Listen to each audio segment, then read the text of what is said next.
Okay, in this video we're just going to take a look at the integer equation solving lab and work through all of the problems and give you an explanation of how to solve these equations because some of them are more complex than what you've seen in your homework. Okay, let's start with question number 1. This equation is pretty simple. We have 4x minus 6 equals 26.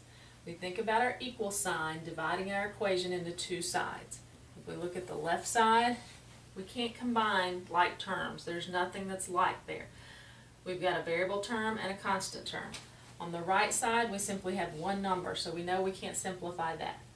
So we're going to start by trying to isolate the variable term on the left side. Since we only have one variable term, we're going to leave it there. We have a minus 6 on the same side. We know we would need to add 6 to eliminate that. And if we add 6 on the left side, we have to add 6 on the right side. When we do that, negative 6 or minus 6 plus 6 gives me 0.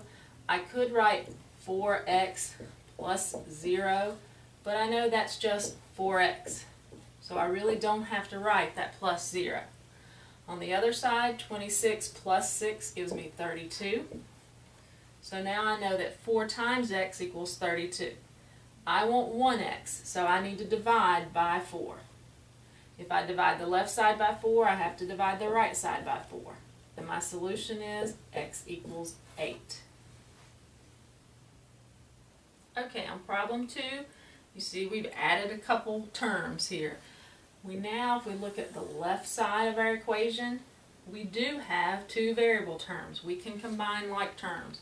Don't get confused and start trying to move things from one side to another. First, think about where your equal sign is. What's on the left-hand side of the equal sign?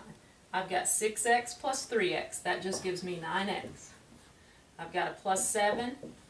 I just keep that. I can't combine that with anything else. On the right side, again, I only had one number, so I keep the negative 56. Okay? Now, we've got 9x plus 7. We only have one variable term now, so we're going to eliminate this 7. It's plus 7, so we're going to subtract 7 because we want to make it go away. We want to make it add up to 0. If we subtract 7 on the left side, we've got to subtract 7 on the right side. When we do this, again, we could write 9x plus 0, but we know that would just be 9x. Negative 56 minus 7. I've got two negatives, so it's negative 63. I don't want 9 times x, I want 1x, so I divide by 9, and I get x equals negative 7. Okay, on problem number 3, now we are a little simpler this time, but we have minus a negative, so we have 3x minus a negative 6. Before you start thinking about what you're moving, rewrite that subtraction as addition. We know that when we have minus a negative, we can write that as 3x plus a positive 6. With subtraction, we change the subtraction to addition. We change the sign of the number that's following the subtraction sign. On the other side, we just had one number, so we just bring it down and leave it alone. Now we have 3x plus 6. We want to eliminate this 6. We want to keep the variable on this side since we only have one variable term. We subtract 6. If we do that on the left side, we have to do it on the right side as well. So we get, you can put a line through that if that helps you to show you that those canceled out. They added up to 0, and I don't have to write that anymore. 3x equals negative 36, because again I have two negatives. Negative 30 minus 6 would be the same thing as negative 30 plus negative 6. So I get negative 36. Divide by 3. And I get x equals negative 12. Okay, on problem number 4, now we have parentheses. We have a number on the outside of the parentheses, so we know we have to use the distributive property to eliminate those parentheses. So if we think about multiplying every term on the inside by the number that's on the outside, we would have 5 times 5, which is 25. 5 times plus 4x gives me plus 20x. On the right side, we just have one number. That's 165. Now, we think about what we've got on each side of the equal sign. On the left side, we have 25 plus 20x. Again, we can't combine those. One's a variable, one's a constant. Okay? Our variable term is here, second now in that order. We've got in front of that a positive 25. I'm not paying attention to the sign that's following it. I'm looking for a sign in front of it. It doesn't have a minus in front of it, so I know it's a positive 25. I want to subtract 25. If I do that on the left side, I have to do it on the right side. 25 minus 25 gives me 0. I'm left with positive 20x equals positive 140. I want to divide by 20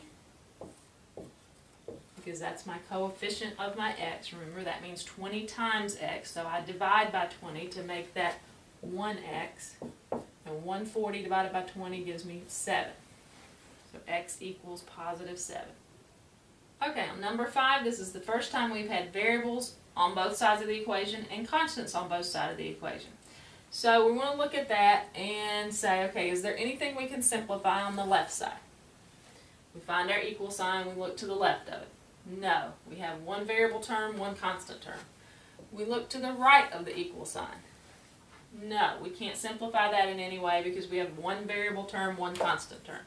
So we know we have to look at what we want to do next. We want to take variables to one side, constants to the other side. I can take variables to the left or right. I'll get the same result as long as I do the problem correctly. It doesn't matter which side I take variables to. I'm going to take the variable terms to the right because I would rather deal with positive coefficients. This x has a negative in front of it. Remember, that's like a negative 1, so I'm going to add 1x to eliminate that term on the left side. But if I do that on the left, I have to do it on the right. Now, you've probably noticed when I work these things out, I move things from side to side using a vertical format. Course Compass uses a horizontal. They would put this plus x up here in the line and this plus x over here in the line. Okay? And either way is fine. You get the same result. When you use a vertical format, there's only one place you can write it that's a like term. Okay? I couldn't put the plus x under the negative 21 because I can't combine those two. So it's very important that you combine everything and simplify each side as much as possible before you start moving things around. Negative x plus x gives me 0. I'm left with negative 1 equals 2x minus 21. Okay, now here's another place that students often make a mistake. I've taken the variable to the right side. I don't want to take the constants to the right side. I can't move my equal sign. My equal sign is here. I've got variables on the right. I want to move constants to the left. So I say plus 21 on both sides. I'm left with positive 20 because negative 1 plus 21 gives me positive 20 equals 2x. I divide by 2 and I get x equals 10. So my solution is x is equal to 10.